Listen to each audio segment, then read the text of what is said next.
प्रेक्षकांनो, प्रेमाची गोष्ट ही मालिका आज जरा ॲप्लिकेशनवर उशिरा चालली आहे, पण खूप छान दाखवलं आहे त्यांनी आणि जरा कल्पनेच्या पुढे दाखवलं आहे. आता या सागरला पुन्हा त्याचे जुने दिवस आठवत आहेत. कोणे एकेकाळी म्हणजे सावनी आणि तो जेव्हा एकत्र होते, तेव्हा सागरने तिच्यासाठी डायमंड रिंग आणली होती आणि ती सुद्धा एक एक पैसे जमा करून. आणि तो सावनीला म्हणत असतो, ही डायमंड रिंगची जी चमक आहे ना, त्यापेक्षा तुझ्या डोळ्यातली चमक मला जास्ती आवडते. आणि त्याने सावनीला अंगठी घातली होती, पण सावनीचा रिस्पॉन्स सोसोच होता.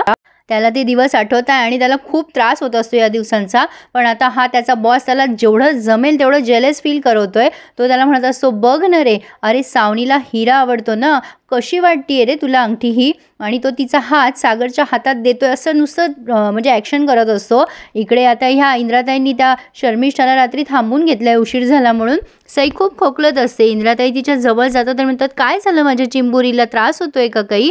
तेव्हा ही शर्मिष्ठा म्हणते, काकू तुम्ही काळजी करू नका, मी तिला गाणं म्हणून झोपवते. इंद्राताई म्हणतात, तुला गाणं म्हणता येतं. तेव्हा ही म्हणते, अहो नाही, म्हणजे मला असं म्हणायचं होतं की गाणं लावून मी तिला झोपवते, तुम्ही झोपा हं शांत, मी आहे तिची काळजी घ्यायला. इंद्राताईला वाटतात, बाई किती चांगली पोरगी आहे. त्या म्हणतात की खरंच माझ्या सागऱ्याला अशीच बायको पाहिजे होती आणि माझी सईची काळजी घ्यायला अशीच आई. आता त्या इंद्राताई तिला मिठी मारतात तेव्हा ती मनात विचार करते, या सईची आई कोणाला व्हायचंय, मला तर त्या सागरची बायको व्हायला आवडेल.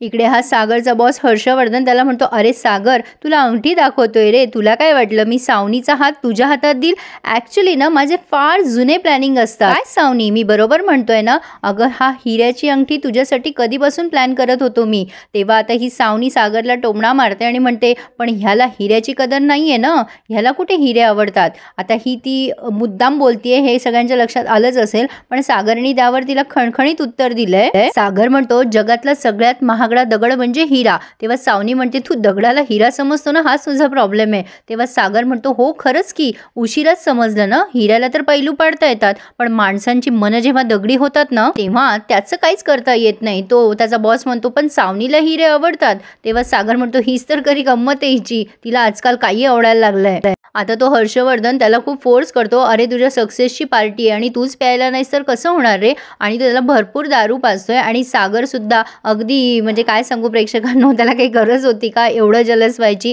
ठीक आहे, असतात म्हणा भावना कोणाकोणाच्या. आणि तो सुद्धा त्याच्या बॉसने त्याला चिथवल्यानंतर भरपूर दारू पिऊन घेतोय. पण इकडे सई मात्र बिचारी सारखी खोकलत असते आणि तिच्या खोकल्यामुळे तिची शर्मिष्ठा आहे ना प्रेक्षकांनो, ती खूपच इरिटेट होत असते आणि ती सारखी सईला काही पण बोलत असते, शी बाई काय पोरगी आहे ही, सारखी खोकलतीये, माझी झोप मोड होतीये, कशाला या पोरीसोबत झोपले कोणाच ठाऊक. प्रेक्षकांनो, कितीही वाईट कोणी असलं ना तरी लहान लेकराला दुखत असल्यावरती थोडी तरी माणुसकी दाखवायला हवी. पण आता ती मुलगी म्हणते, काय ग किती खोकलतीयेस तू, कुठे तुझं औषध सांग बरं. आता सई तिला खुणवते बहुतेक की तिथे साईडला आहे. पण आता इकडे सागरला जेवढं जमेल तेवढं हा जेलस फील करवतोय त्याचा बॉस आणि त्या सावनीसोबत डान्स करत असतो आणि ती सावनीसुद्धा अगदी हसून त्याच्या मिठीत असते. आता सागर सारखा आपला त्यांच्याकडे बघून बघून जळत असतो आणि आता तो बॉस जो आहे तो मनातल्या मनात बोलत असतो, सागर तुला जेवढं जळता येईल ना तेवढं जळ, तुझा रागच तुला संपवून टाकेल. पण आता इकडे मुक्ताला काही झोप लागत नसते. ती उठून बसते आणि विचार करते की सई झोपली असेल का, तिला खोकला येत होता, बघूया का उठून. आता मुक्ता बघते उठून, पण पुन्हा तिच्या मनात विचार येतो, मी पण ना जरा अतिच करतीये, तिचे आजी आजोबा आहेत तिच्याबरोबर, मला एवढी काळजी करायची गरज नाहीये. पण सईला मात्र सारखा खोकला येतोय आणि ती शर्मिष्ठा पुन्हा एकदा तिला ओरडते आणि म्हणते, बोल कुठे तुझं औषध. आणि तिथे कसलं तरी औषध असतं प्रेक्षकांनो. आता ही शिकली सवरलेली मुलगी अक्षरशः 2दा-3दा औषध देऊन अख्खी बाटली रिकामी करते त्या सईला औषध देण्यासाठी. का तर म्हणे तिचा खोकला कमी व्हायला पाहिजे. असं कुठे असतं का.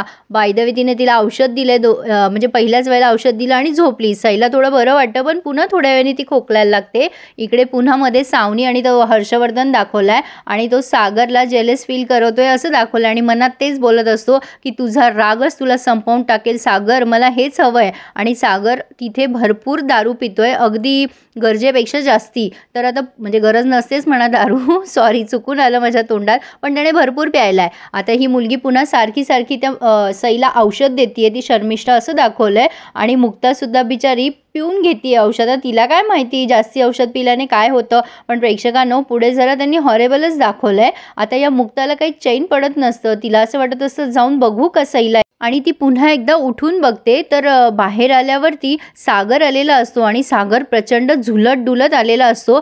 मुक्ताला सागरचं नवलच वाटतंय, रॅदर भीती वाटली असं म्हणायला हरकत नाहीये. एवढी तू दारू प्यायलेला असतो, तो इतकी दारू प्यायलेला असतो की त्याला ते कुलूप उघडायचं सुद्धा भान नसतं. मुक्ता बघते पण बाहेर येते ती.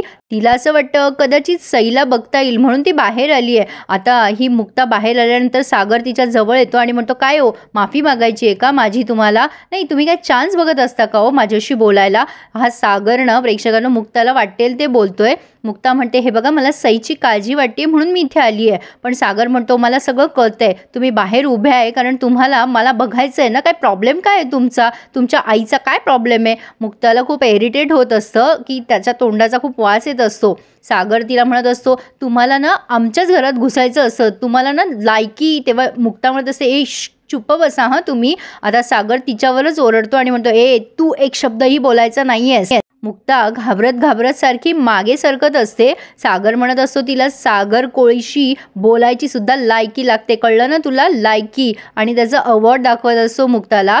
आणि तो मुक्ताला म्हणतो, तुमची लायकी नाहीये हा सागर कोळी समोर उभं राहायची. कसलं फालतू घर आहे हो तुमचं. तुम्हाला नसता स्वाभिमान आणि तुमच्या आईला फार पोच आहे. नाही, तुम्ही तसल्याच आहात, तुम्हाला पण पैसाच हवाय. नाही, हजारदा सांगितलं माझ्याजवळ यायचं नाही, कळत नाही का तुम्हाला?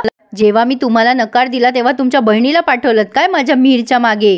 तुमच्या बहिणीने माझ्या भावाला अडकवलंय. आता सागर त्या मुक्ताच्या अति जवळ गेलाय आणि आता मुक्ता मात्र खूप चिडते आणि म्हणते, तुमचे हे शब्द ना ऐकवले जात नाहीये. तुम्ही जर नशेत नसतं ना तर थोबाड फोडलं असतं मी तुमचं. मला फक्त त्या सईची काळजी आहे ना म्हणून मी इथे आली आहे, मला जाऊ द्या. पण सागरने मात्र तिचा खांदा जोरात आवळलाय आणि म्हणतोय, अजून माझं बोलणं पूर्ण झालेलं नाहीये. मुक्ताला असं वाटतं की आवाज केला तर तमाशा होईल म्हणून ती शांत बसली आहे. सागर म्हणत असतो, सई फक्त पाहणं आहे, पण मला माहिती आहे तुम्हाला काय हवंय ते. आता या सागरला त्याची बायको आठवत असते त्या बॉसच्या मिठीमध्ये आणि तो सगळंच्या सगळं त्या मुक्तावरती काढलंय त्याने राग. प्रेक्षकांनो असं म्हणायला हरकत नाही आहे. मुळात तो नशेत असतो आणि त्यातनं मुक्ता त्याच्या समोर येते. आता मुक्ता म्हणते, हे बघा तुमचा ना काहीतरी गैरसमज होतोय, मी अशी मुलगी नाहीये जशी तुम्ही समजताय. मला ना माझी डिग्निटी आहे. सागर म्हणत असतो, तशी काय आणि अशी काय? मुक्ता काय, सावनी काय आणि शर्मिष्ठा काय? नावं बदलत जातात. पैसे हवेत ना तुम्हाला, हे घ्या पैसे. आणि त्याने मुक्ताच्या हातावर एक पैशाची गड्डी ठेवली आहे. मुक्ताला खूप इरिटेट होत असतं पण फक्त वाद होऊ नये म्हणून ती शांत बसली आहे. आणि अचानक सागरला भोवळ येते आणि तो त्या मुक्ताच्या खांद्यावर जोरात आपटतो. आणि प्रेक्षकांनो इथे त्यांनी हा रिव्ह्यू पूर्ण केलाय पण पुढे ना प्रचंड गोंधळ माजलाय. एवढंच दाखवलंय त्यांनी आज आणि हेच ते ती बॉस सोबत नाचतीये त्याची बायको वगैरे वगैरे हेच खूप वेळ दाखवलंय. आणि सईचा खोकला सुद्धा. पुढे आपण बघतोय की मुक्ता सईजवळ जाते. सईच्या तोंडातनं फेस येत असतो. ती एकही सेकंद न घालवता तिला आधी दवाखान्यात ॲडमिट करते. तिला तसंच खांद्यावर उचलून तिच्या गाडीत टाकून घेऊन जाते. पण हे सगळेच्या सगळे सागरची फॅमिली मात्र झोपेत. आणि जेव्हा सकाळी उठतात तेव्हा सई जागेवर नसते म्हणून या इंद्राताई कल्ला करायला लागतात, सई कुठे, सई कुठे. आणि मग पण मुक्ताने मात्र तिला प्रॉपर ॲडमिट केले दवाखान्यात आणि ते डॉक्टर म्हणतात तिच्या जीवाला धोका आहे म्हणजे सईच्या. आणि कसले तरी पेपर दिलेत तिला आणि ह्यावर पॅरेंट्स म्हणून सही हवी आहे. आता मुक्ताला बिचारीला प्रश्नच पडलाय की पॅरेंट्स म्हणून कशी सही करावी. प्रेक्षकांनो पुढे तर हद्दच झाली. हा लकी म्हणतो, वॉचमनने सांगितलं की ती मुक्ता गाडीत टाकून घेऊन गेली आहे आपल्या सईला. आणि इंद्राताई म्हणतात, ती मुक्ता तिने हे सगळं मुद्दाम केलंय, मी तिला सोडणार नाहीये. पण प्रेक्षकांनो हा जो गैरसमज आहे ना तो दूर होईलच, प्रश्नच नाही. आता ह्या सागर काहीतरी हातात बघतोय, तो काय बघतोय ते काही दाखवलं नाहीये. पण या शर्मिष्ठाला मात्र कळलंय की नक्कीच सईला काहीतरी झालं असणार आहे. आता ही शर्मिष्ठा बोलेल की नाही हे बघूयात. पण छान दाखवलंय त्यांनी आज, पण जरा उशीरच केला नाही प्रेक्षकांनो. सॉरी फॉर लेट, हे माझ्या हातात नाहीये. असो, पण तुम्हाला रिव्ह्यू आवडला ना, कसा वाटला मला कळवा. आणि प्लीज चॅनलला सबस्क्राईब करायला प्रेक्षकांनो सबस्क्राईब करायला विसरू नका, कारण असा उशीर वगैरे झाला ना तर तुमच्यापर्यंत नोटिफिकेशन पोहोचते मी दिलेल्या रिव्ह्यूचे. So please subscribe my channel and enjoy my all reviews प्रेक्षकांनो. धन्यवाद.